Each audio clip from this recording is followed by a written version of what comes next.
Hello, Tim. Oh, Hi, Tim. hi, Tim. How are you? Not bad. How are you? Good. What about Good. you?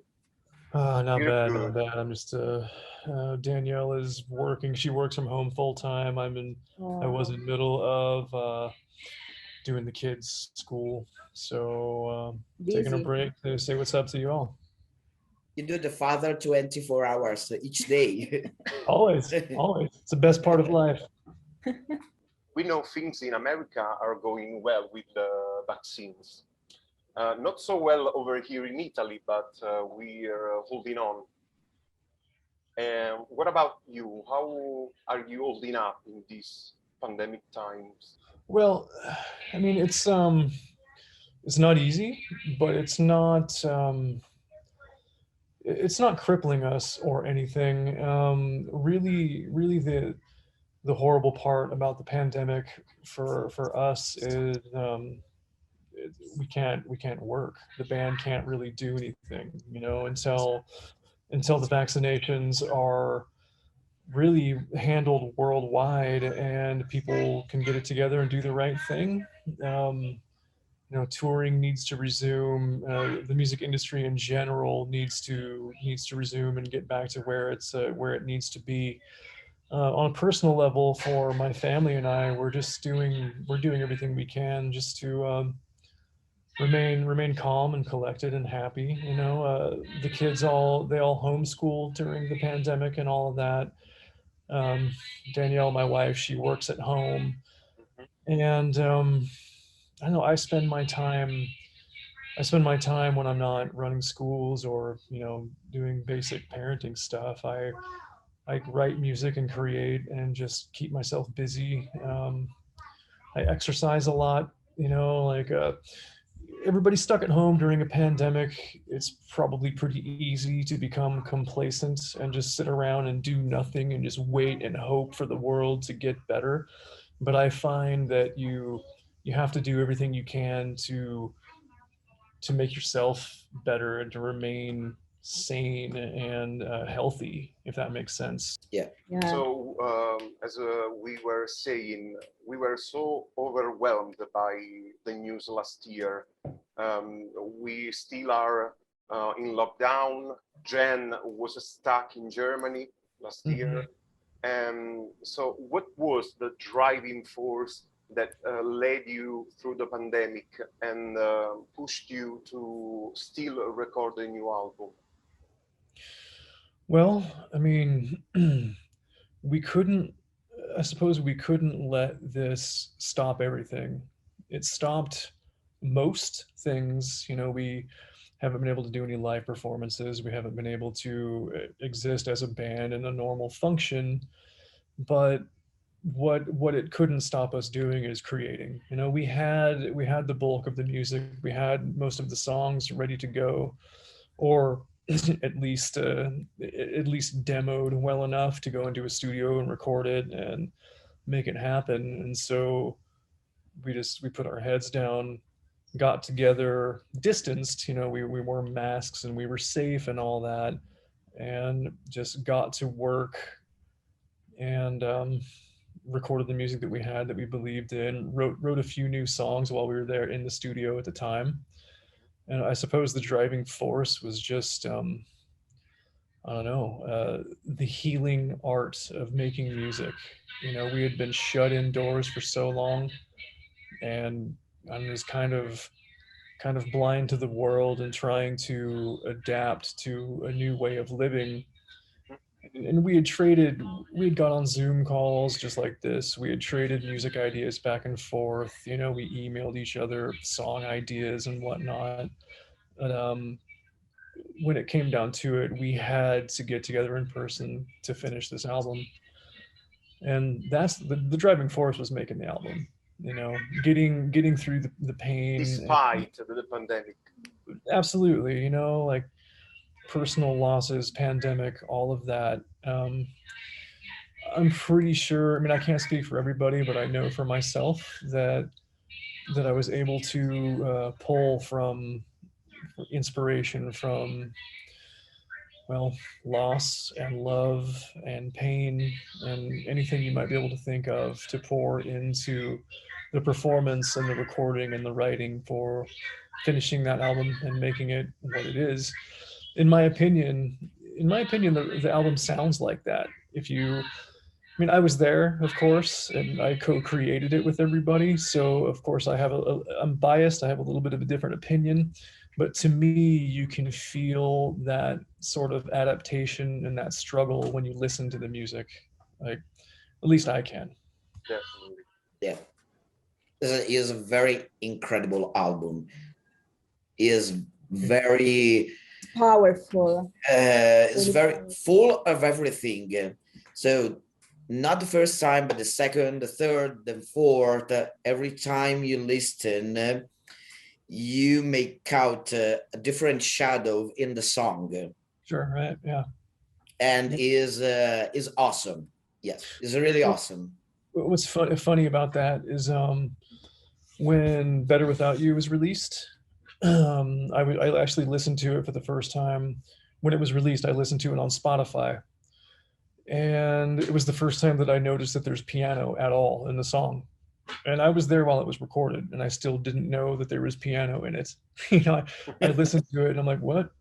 I saw somebody online on Twitter say something about the piano being really good in that song. And I was thinking there is no piano in that song. So I listened to it and I was like, whoa, okay, I didn't even notice that before. So, what you were saying, like upon every listen, you can find new things, or, if you put on a nice set of headphones, you might be able to hear something in the mix that you never heard while you were listening to it in your car or whatever you were doing, So yeah, it's production wise, that album is amazing, I think. Yes. Yeah. Sure. So, fourth album, brand new songs. First place in 19 countries. Millions of fans are freaking out. Were you blindsided by all the success the new album is getting? After 10 years, the last proper album? Not really. I didn't worry so much about how it would do. I know that the fan base is just extremely loyal. I knew that the fans have been waiting and were hungry, and were going to like whatever the album was. But I didn't expect them to love it to the point that they do. I mean, I love it to the point that they do, but you can never really speak for anybody else. So Or foresee anything. Right, exactly. When we were putting it out, it's a bit different. There's songs on there that are more pop oriented, and then on the other side of it, there's songs on there that are heavier than anything the band's ever done. And so it's sort of like a mixed pot, like a melting together of all the eras of the band all on one album. And of course, there's a portion of the fan base that only wants to hear things that sound like Fallen. There's the Open Door fans, and to me, one of my favorite Evanescence records is the self-titled one, which appears to be the least popular amongst the fan base. But The Bitter Truth has a few songs that sound like they came from that era too. So there's just so much packed into one album. There were moments where I thought, like, well, this one will make the Fallen people happy. This one, the Open Door people will like. This one, the self-titled people will like. And I don't think I was wrong in that at all. That's the way I felt it when I was listening to the new album. Exactly. Right. I mean, it's kind of like a 4-album long journey ending in a culmination of 4 albums, and to me, that's pretty much, I mean, that's kind of what a band's supposed to do, right? I mean, you evolve your sound on every album, but don't lose sight of your sound each time. Absolutely. Yeah. So the last things you said, I'm curious to know which is your opinion in the journey have made the band since the open door, start from the Fallen to the open door through Evanescence and to the final. How is your opinion? How the band evolved from the four album from your point of view? Well, I wasn't there for Fallen, so I can't say much about it. I mean, I used to hear those songs on the radio and see the videos on MTV and all of that, and I was like, wow, that's some pretty good solid rock and roll right there. Um, and then I joined the band on the Open Door era, and the first time I heard those songs, I was just like, whoa, like to me, the Open Door just blew Fallen out of the water. It was thinkier to me. It was like more of a musician's album, in my opinion. Like I thought it was fantastic. I had Amy send me up when I first joined. I had Amy send me a copy of it, and so I could learn the music before going on tour and all that. And just upon listening to that one, I was just like, wow, this is really, really, really good. And from there, it came time to write the the self-titled album, and we went about it. We went about it in the career of the band the first time as a team. Like the bulk of the album was written by Amy, Terry, and me, and then in the pre-production. Before we went into record, we did 3 months or so of playing it all out with Will, and everything changed once Will joined. Once Will became a part of the writing team, and we wrote 3 or 4, 5 more songs with him that were also incredible. And having him put his spin on the songs that we already had made them way better. Kind of made them what they are. Um, I feel like that album took the rock aspects of the Open Door and just kind of ran with it. Like to me, that album is just pounding rock almost the entire time. Um, and then the Bitter Truth, I think, took a step. It took a step further in the rock zone, but also took a step back in the ambient Open Door zone. And so now you have this blend of both super heavy and ambient and dark and almost mellow at the same time. And of course, the Fallen influences have been there the entire time, because that's how the band started. That's how Amy started doing this whole thing. So to me, I mean, the evolution is very plain to see. The Bitter Truth has less orchestra and less strings and all that than all of the other albums. I mean, there was a moment where I wondered how the fans would react to that, but I haven't seen any negativity about it. No, We didn't. we didn't. Yes, definitely. We just talked about the journey, the music journey of Evanescence, but it's been 15 years since you joined Evanescence. A lot has changed since then.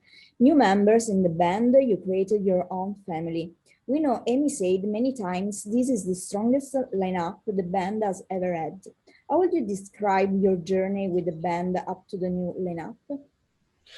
I mean, I can't say a whole lot about that. There was when I first came along, I didn't know anybody in the band. I'd never met them before. I had no idea about any of them. I didn't know any of their names.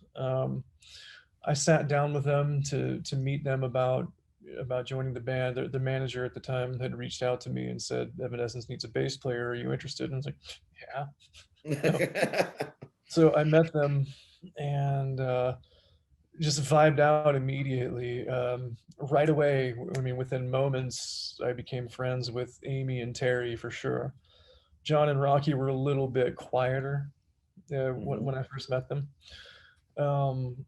But I went about my time when I first came along, I suppose a little bit, I guess maybe I should say humble. Like I didn't, I was in the band, I was their bass player and all that, but I didn't interject with ideas. I didn't, you know, I didn't act like I owned anything. I didn't, you know, I was just kind of like, I was the silent new kid, you know. And a few months went on, 6 months or so went on, and I started feeling like, look, I'm a part of this. I'm in the family. I'm gonna do what I want now. I'm gonna be myself. I'm gonna say what I want. I'm gonna play how I want. I'm gonna do it all. And I'm still here at this point. You know, after all the lineup changes, I'm still here.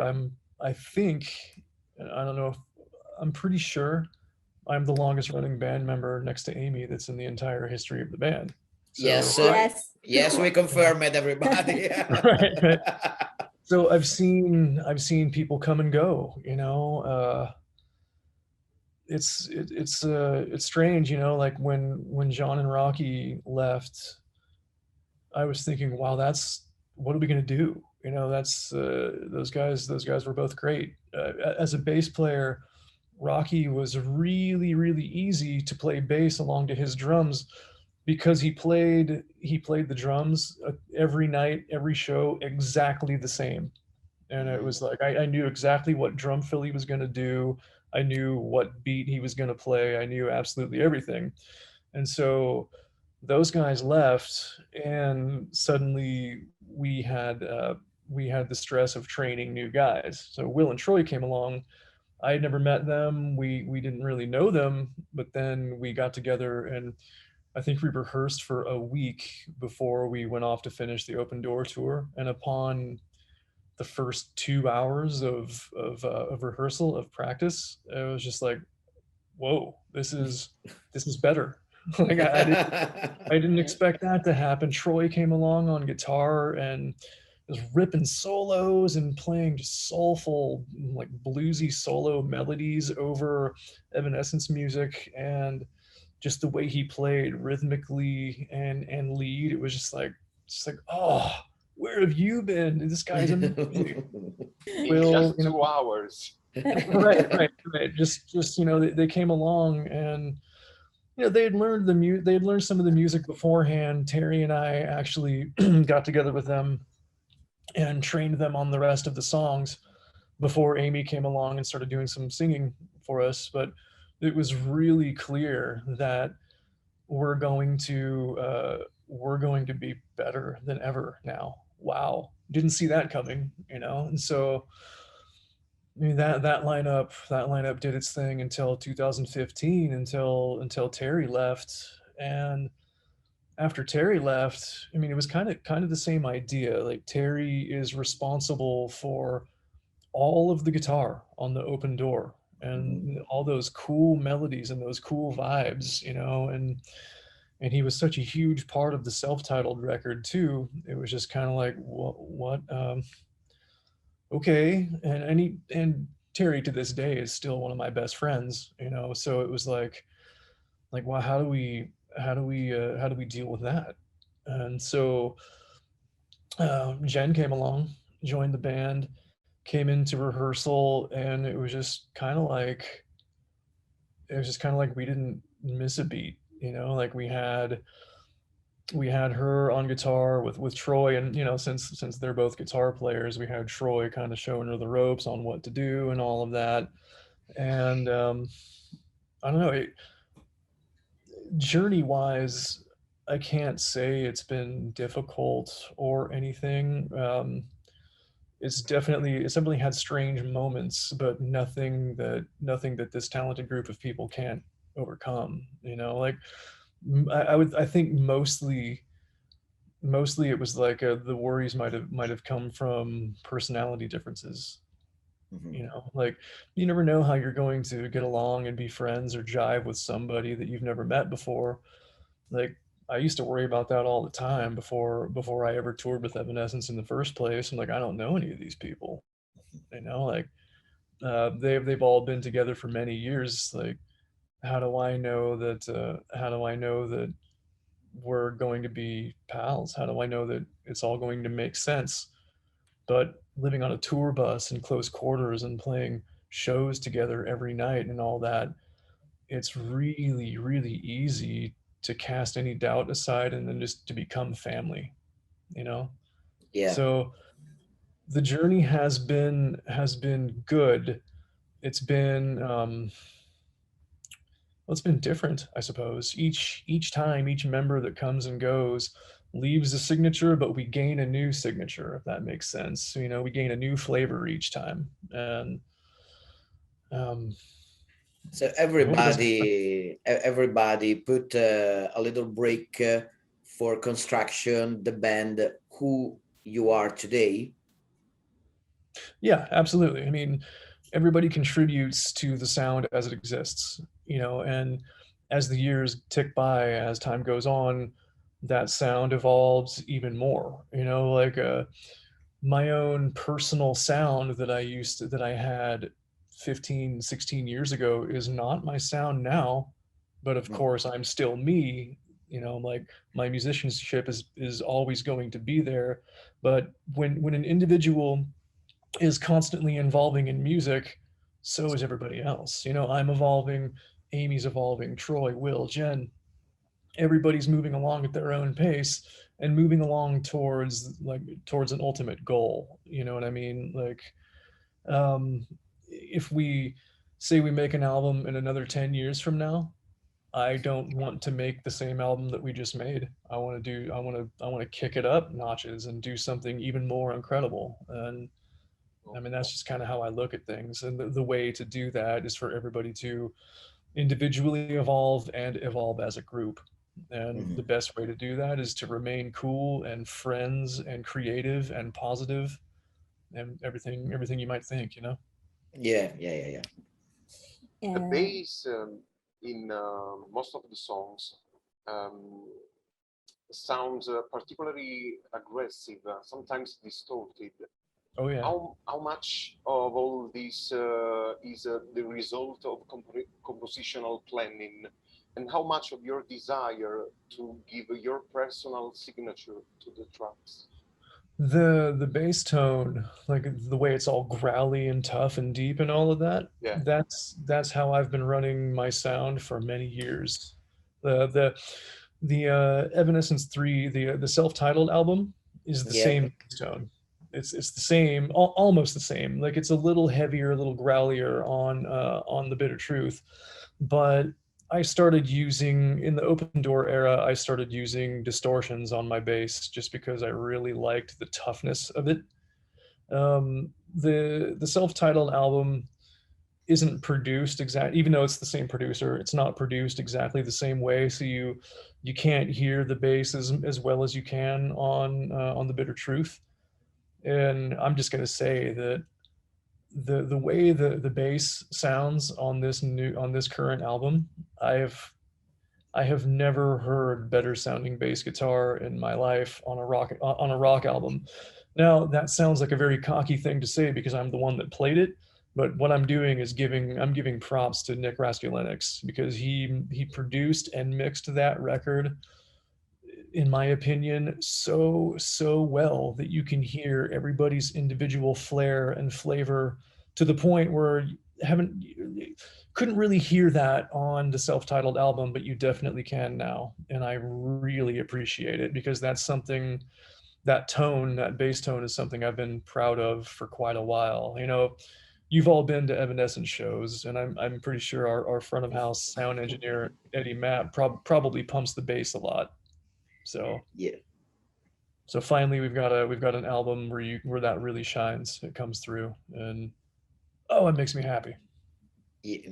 So Me too. what kind of gear did you use to record the new album? And how was switching to 5 strings for a better without you?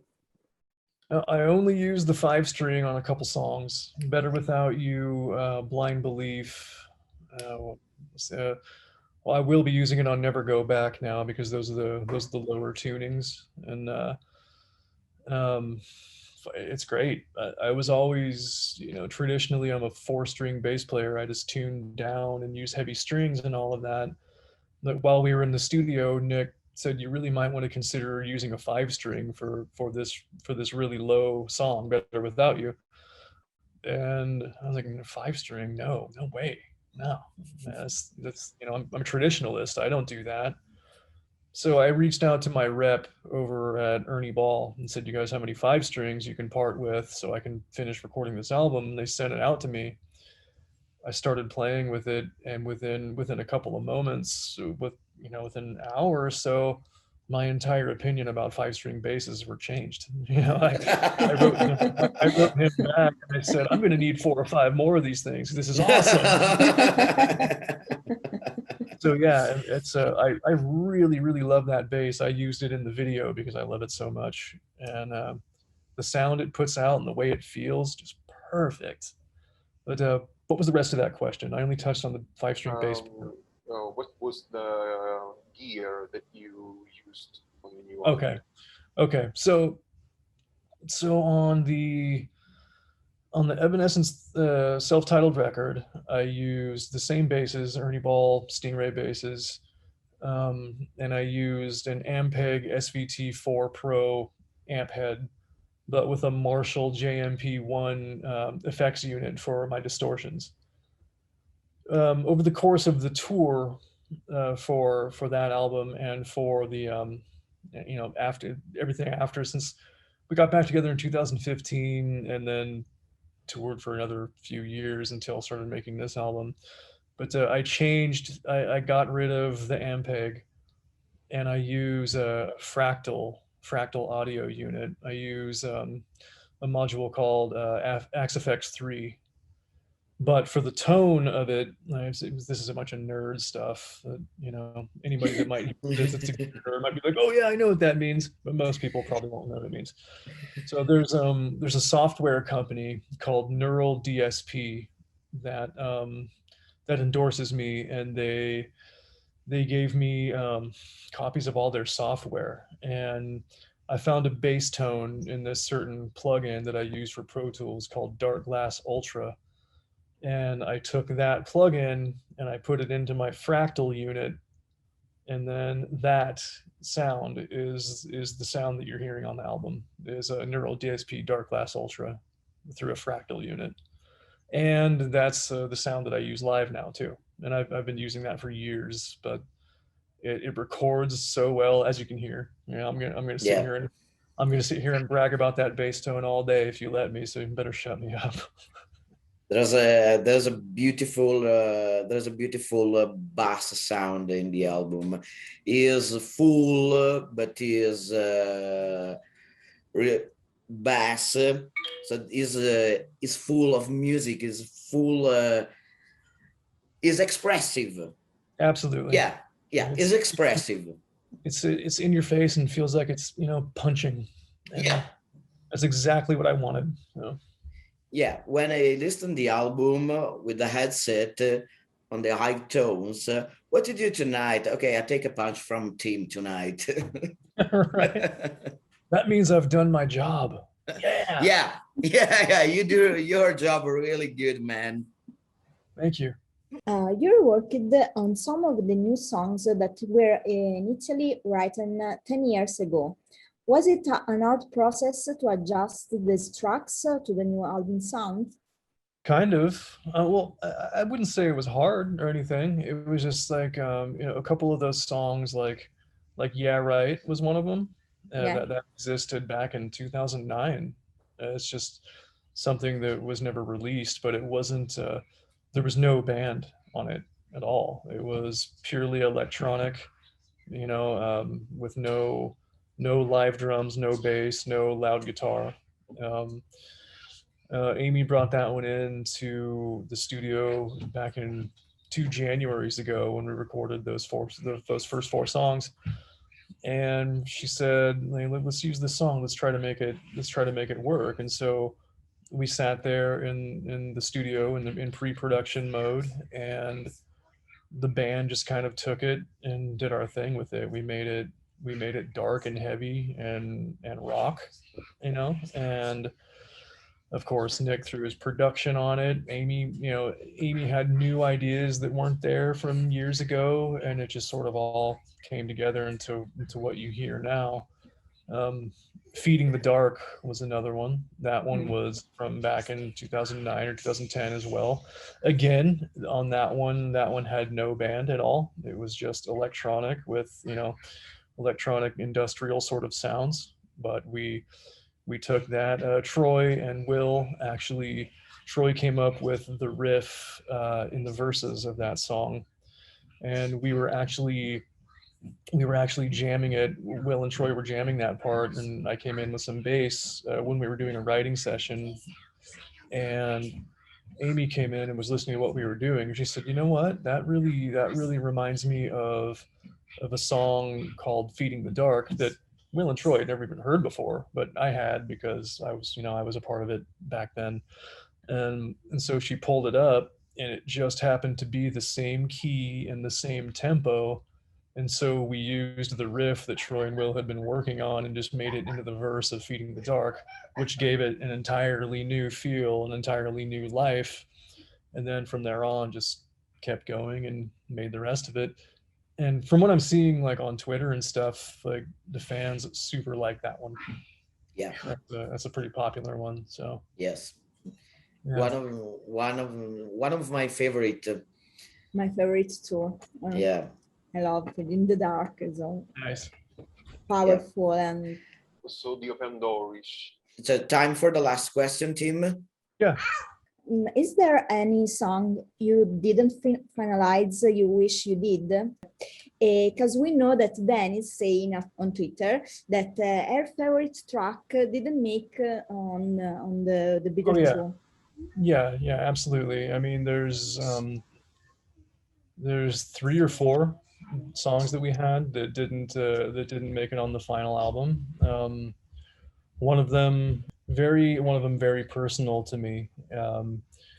When my daughter last year passed, I wrote and some kind of like a electronic-y sort of epic kind of ballad track that ends very big and heavy and dark, that I wanted to use a lot, and recorded it. We recorded a version in the studio. It never quite got finished, and then time ran out, so we couldn't finish that one. That's one that I plan to finish on my own and release. Hold on, buddy.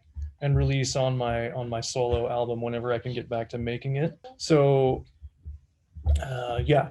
So I'm gonna be taking that one and doing it the way I feel like it should be done, and releasing it on my own thing. I was making a record just on my own for a while there, for about a year, and then the pandemic hit, and then the loss that my family experienced happened, and I just put everything aside. I put everything on the shelf for a while. But coming up within the next bit of time, next couple months or whatever, I'm, you know, if I have the time, if the pandemic still sticks around and I'm still shut in the house, I'm going to pour my energy into finishing all that. So hopefully anybody who's interested can hear that. We wish you the best for this project. Thank you. Not at all. Okay, thank you so much, Tim, for your time, and congratulations. Good luck on the new album. Thank you. Thank you so much, Thank Tim. you so much, Tim. All the best. Thank you. Bye. Bye. See you later. Bye. Tim. Bye. Bye.